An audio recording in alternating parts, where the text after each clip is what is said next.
Você sabia? À medida que a radiocomunicação crescia, houve uma necessidade de regulamentação. Em 1912, os Estados Unidos introduziram o primeiro regulamento de licença para operadores de rádio. Os radioamadores estavam entre os primeiros operadores de rádio licenciados. O radioamadorismo é um hobby global com milhões de entusiastas em todo o mundo. Eles participam de atividades como concursos, expedições de campo, comunicações de emergência e experimentos técnicos. Além disso, o hobby continua a atrair pessoas interessadas em eletrônica, comunicações e exploração técnica. E isso acontece desde criança. É possível aprender ainda na infância esta forma de comunicação e ser útil como radioamador. Nós vamos conversar agora aqui no Revista Brasília Especial de sábado com o coordenador nacional de radioescotismo dos escoteiros do Brasil, o Ronan Reginato. Bom dia, Ronan, muito obrigada por participar com a gente aqui do Revista Brasília. É um prazer muito grande poder participar e o programa tão prestigiado assim nos incentiva bastante a contribuir com a nossa participação. Vou começar fazendo uma pergunta para situar, inclusive, os nossos ouvintes que não conhecem muito do trabalho dos escoteiros. Eu queria que você falasse para a gente o que é o radioescotismo e qual é o seu propósito dentro do movimento dos escoteiros do Brasil. Olha, Fátima, é bem simples. Os radioamadores são um termo técnico aí para um hobby que é um serviço de telecomunicações. Assim como, por exemplo, a gente precisa fazer um exame de habilitação para dirigir um carro, nós temos que fazer um exame de habilitação para dirigir, operar uma estação de radioamador.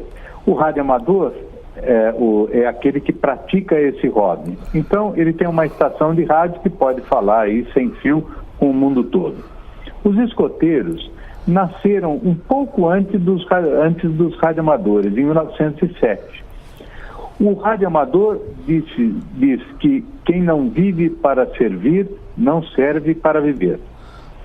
E os escoteiros estão sempre alerta para servir o melhor possível.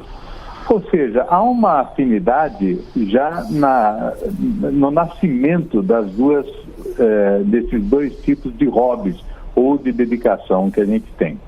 O radioescotismo significa basicamente o seguinte: escoteiros acampam, aprendem a fazer muitas coisas que são, tipo assim, uma atividade extracurricular, né? Um apoio à formação que ele recebe na escola, em outros lugares. Então, os escoteiros, quando vão ao campo, eles levam as estações de rádio para poderem se comunicar.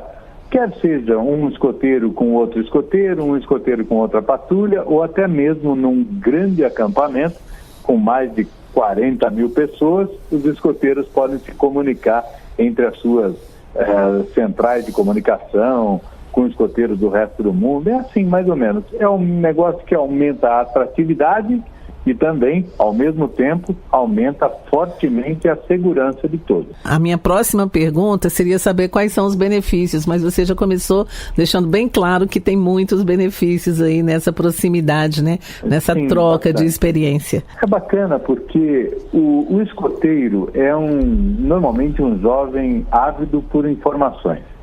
Então, a radiocomunicação também é um negócio assim muito atraente mesmo. Você ter a possibilidade de falar com outra pessoa sem fio ao redor do mundo. É lógico que hoje existem os celulares, que a gente usa o WhatsApp, usa um monte de outras coisas, começou até antes do Skype, com o ICQ e tudo mais. Mas possibilidade de você fazer um voo cego, você chamar para falar com alguém sem saber quem é a pessoa que vai responder, e de repente ser uma pessoa da Rússia, da Espanha, dos Estados Unidos, ou mesmo da cidade vizinha à sua.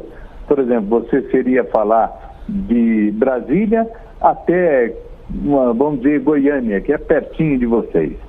Então, é muito legal, porque as pessoas acabam se encontrando em pontos que realmente, assim, elas conseguem se conectar. Os escoteiros falando sobre atividades, os radioamadores falando sobre a técnica. É bem interessante. Agora, coordenador, eu queria que você explicasse um pouquinho. Primeiro, existe uma idade mínima para o escoteiro começar a participar como radioamador? E também, quais são as habilidades que ele desenvolve enquanto escoteiro para também ser um radioamador?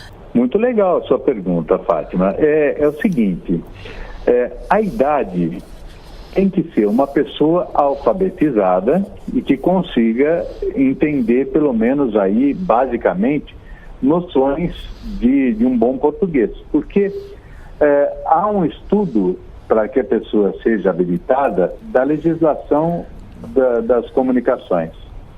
É necessário que a pessoa conheça um pouco disso. Então, o jovem terá que estudar essa legislação. Nós temos cursos que a gente ajuda muito, tem até processos mnemônicos para lembrar como é que a gente associa uma coisa a outra. Mas é um estudo de legislação, ética e técnica operacional e também alguns códigos, não muitos, mas alguns códigos que a gente usa na comunicação. Porém, a partir do momento que ele fez tudo isso, que ele vai para o rádio propriamente dito, ele tem a oportunidade de, além da própria comunicação em si, e a parte de radioeletricidade, a propagação das ondas de rádio, ainda existe um estudo muito intrínseco que é ligado à geografia, história, porque você vai falando em lugares do mundo que você não conhece normalmente, então você vai procurar no mapa e tudo mais, e isso tudo acaba revelando pontos muito interessantes da história mundial. Inclusive, tem uma coisa muito legal, que nessa prestação de serviço que o escoteiro faz, ele pode ajudar até mesmo com o fato de ser um radioamador, ele pode ajudar mesmo até a nossa defesa civil, atuando em situações de emergências, calamidades, atuando como uma pessoa de comunicação entre várias áreas de atuação, bombeiros, enfermeiros, operadores da defesa civil, exército, aeronáutica, que cada um normalmente opera numa faixa de rádio diferente. E os radioamadores escoteiros têm a habilidade e o conhecimento para reunir todas numa frequência só e colocar todo mundo em contato. Mas isso quer dizer que os escoteiros normalmente usam uma faixa de frequência ou uma banda, né, já de radioamador que fica disponível para os escoteiros? Não, simplesmente compartilhamos as faixas de radioamador mundiais. São determinadas pela IARO, que é uma Associação Internacional de Radioamadores. E essa IARO, ela faz já a determinação de quais faixas são destinadas aos radioamadores e aos modos de comunicação.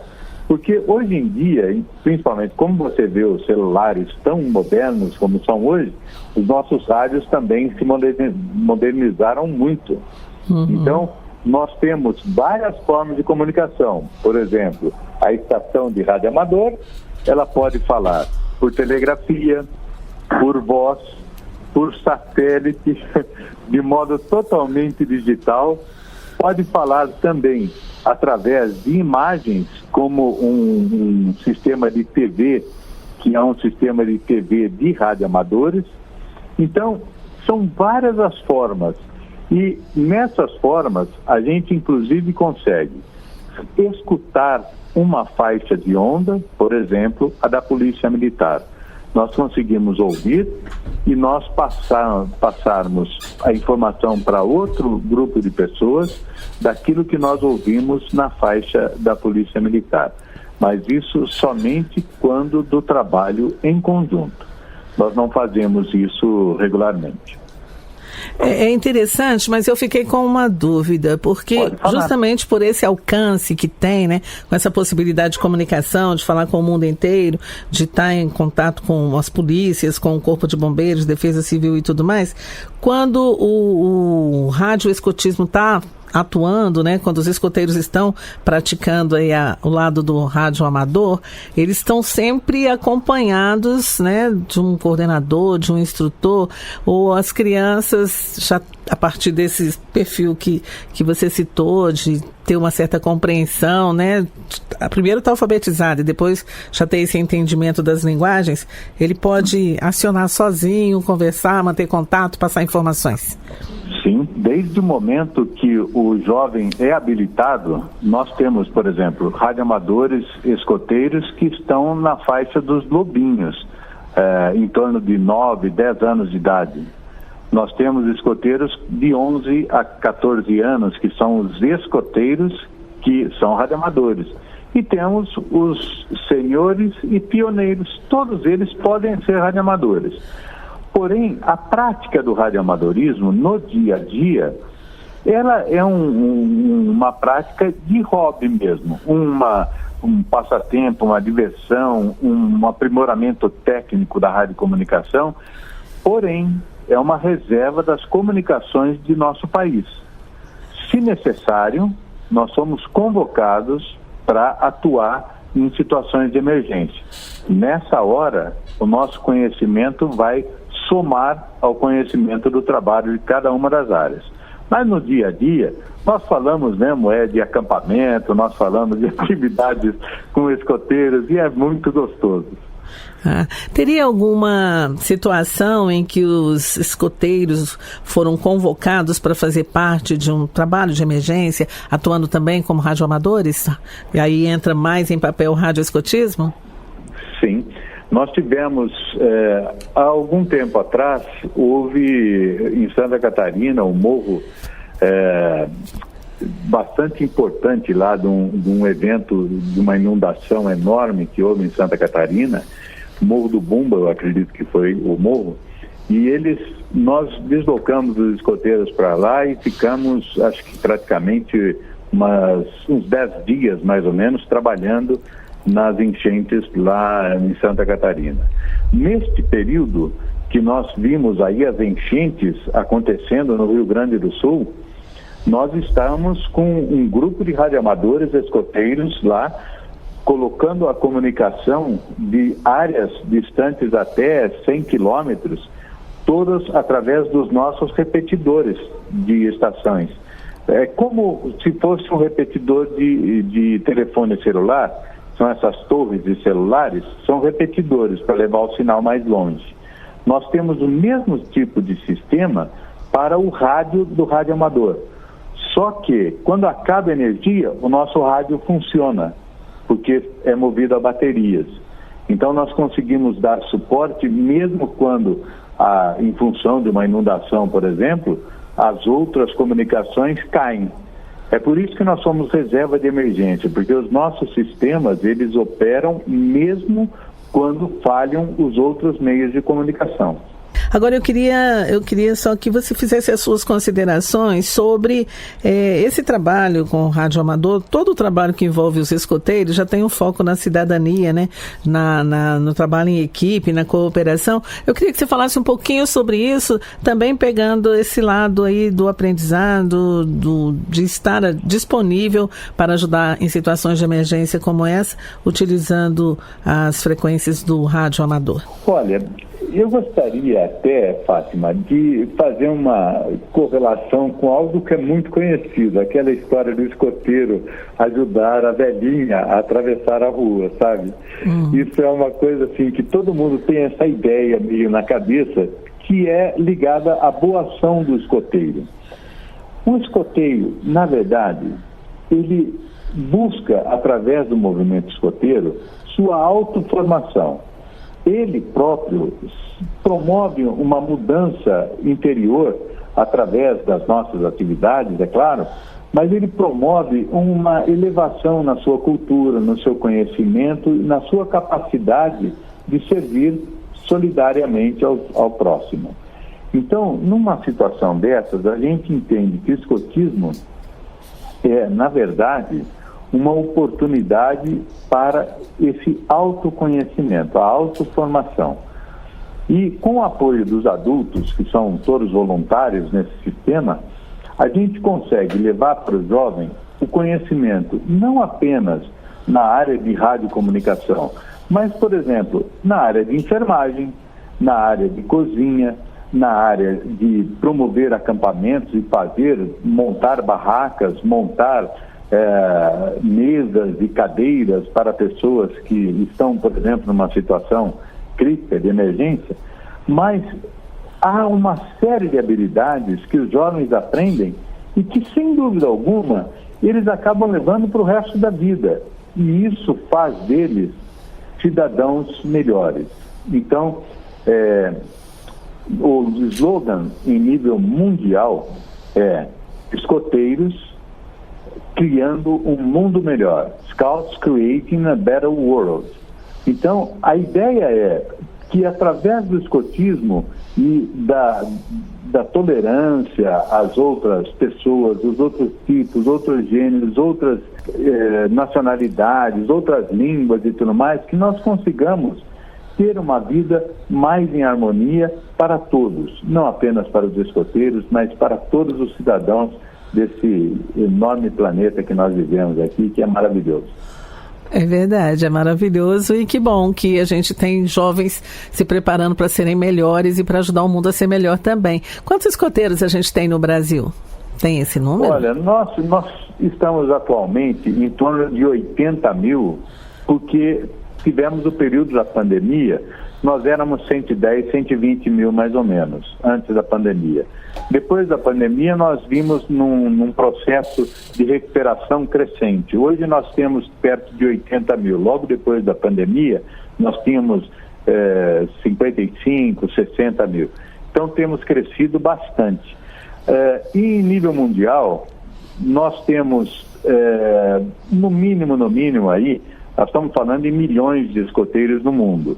Mas somente numa atividade específica, que é uma atividade que a gente realiza sempre nos meses de outubro, que antecede agora essa comemoração nossa do Rádio Amador, do Dia do Rádio Amador, essa atividade de outubro, ela reúne, através do rádio e da internet, cerca de 2 milhões de escoteiros ao redor do mundo.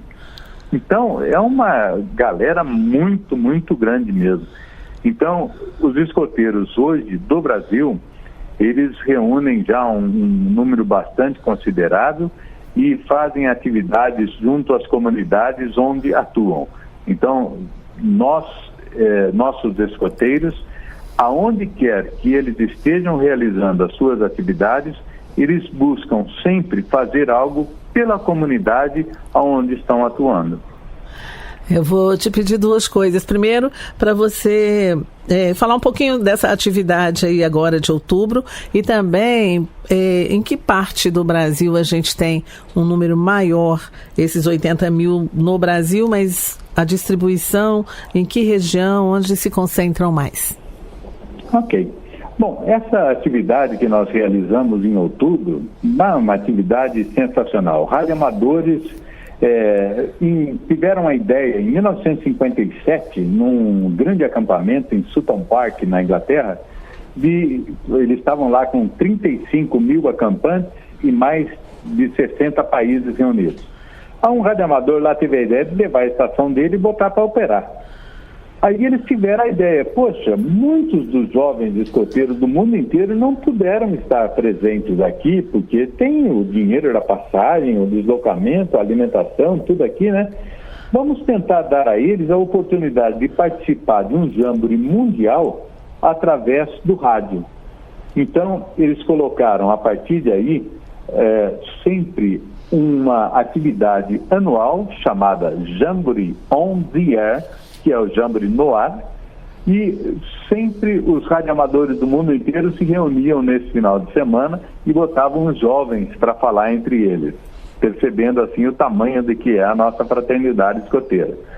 Aí, desde 1996, com o avanço da internet, essa atividade acabou se tornando uma atividade mista, tipo assim, Jamboree no ar pelo rádio e Jamboree na internet, pelas ondas da web e tudo mais, aquelas formas de comunicação em chat, ICQ, aquelas coisas todas, né? Ou ainda Skype, Zelo, uma série de oportunidades que nós temos, Messenger e tudo mais. Aí, essa atividade hoje, nesse último evento agora de outubro, foram cerca de 2.500.000 escoteiros do mundo todo. Escoteiros e bandeirantes, porque as bandeirantes participam também conosco, são convidadas especialmente para essa atividade. E com relação à distribuição dessa população escoteira, eu diria para você, Fátima, que nós temos o mesmo tipo de distribuição dos escoteiros pelo Brasil que tem a população do Brasil. Então nós temos uma população mais concentrada no Sudeste, um pouco menos no Sul, depois Centro-Oeste, depois Nordeste e depois Norte. Assim também é a distribuição do movimento escoteiro. Nós temos hoje a nossa sede nacional em Curitiba, no Paraná. É uma sede que acolhe a nossa equipe de profissionais, que a entidade é muito grande hoje, precisa de profissionais trabalhando direto, e uma equipe de chefes voluntários, escotistas voluntários, que trabalham na diretoria, nos conselhos que nós temos e, como eu, nas coordenações específicas de alguns tipos de atividades para os escoteiros. Agora, os coordenadores que trabalham voluntariamente hoje, eles também foram escoteiros antes, participaram dos grupos de escotismo? Não necessariamente. Não é requisito? Não é requisito. Porém, no meu caso, eu sou escoteiro desde os 7 anos de idade. Eu estou no movimento escoteiro já faz muito tempo, tá? Está no sangue, então. 58 anos de escotismo. Então, é uma delícia, porque a gente acaba formando uma família com todos aqueles que participam do movimento escoteiro. E passam os anos e a gente percebe, Baden-Powell, o fundador do escotismo, dizia que o resultado do escotismo não se percebe imediatamente. Talvez 10, 15 anos depois. E hoje, eu que tenho tanta vivência no movimento escoteiro, eu tenho certeza disso, porque como fui escoteiro, fui chefe também em vários segmentos dos grupos escoteiros, então a gente percebe que com o passar dos anos, aquelas pessoas que nós ajudamos a formar são pessoas maravilhosas, muito boas, muito melhores do que nós, que ajudamos a formá-las. Então, essa é uma grande recompensa que o movimento escoteiro dá a todos os adultos voluntários. A gente não pode encerrar, porque eu sei que quem está nos ouvindo vai ficar muito querendo saber como faz para entrar num grupo de escoteiros. Quais são os pré-requisitos, começando da idade, o que precisa para ser um escoteiro? Olha, basicamente, o mesmo pré-requisito, só que uma idade um pouco mais reduzida. Tem que ser alfabetizado. Então, 6 anos e meio, 7 anos, as crianças já são alfabetizadas. Então, esse é o limite mínimo para ingresso no movimento escoteiro. E eles passam por diversos tipos de ramos de atuação. Então, por exemplo, nós temos os lobinhos, que vão dos 7 até os 10 anos e meio. Temos depois os escoteiros, que vão dos 11 até os 14 anos e meio. Aí temos os sêniores, que vão dos 15 até os 17 e meio. E depois, de 18 até 21 anos, nós temos os pioneiros. A partir daí, o jovem pode continuar atuando, mas aí já vai passar a formar-se como um chefe de escoteiros, um escotista. E aí ele pode ir até os 97 anos, se tiver tudo bem para ele, 102, 114, tanto faz. Que ótimo. Foi muito bom conversar com você, achei muito interessante, aprendi bastante também. Eu já sou fã desse trabalho, conheço algumas crianças que participam e parabéns pela iniciativa e eu espero que a gente possa conversar outras vezes falando mais aí sobre esse trabalho tão importante. Fátima, eu agradeço à Rádio Nacional, eu agradeço a você especialmente por essa atenção tão bonita que você deu para a gente. E o movimento escoteiro, assim como os radioamadores, às vezes tem gente até que acha que, nossa, não tem mais radioamador, não existe mais escoteiro. Existimos e somos muitos no Brasil inteirinho. É que aquilo que a gente faz, não fazemos para chamar a atenção, fazemos para ajudar. Então aí ajuda mais quem aparece menos, né? É verdade. Mas, Ronan, muito obrigada, viu? Você, viu? Muito obrigado. Amei o bate-papo com o Ronan Santinato, que nos explicou com propriedade e com a bagagem de muitos anos de experiência como escoteiro e como radioamador, como funciona e qual o papel do radioescotismo. Valeu, Ronan.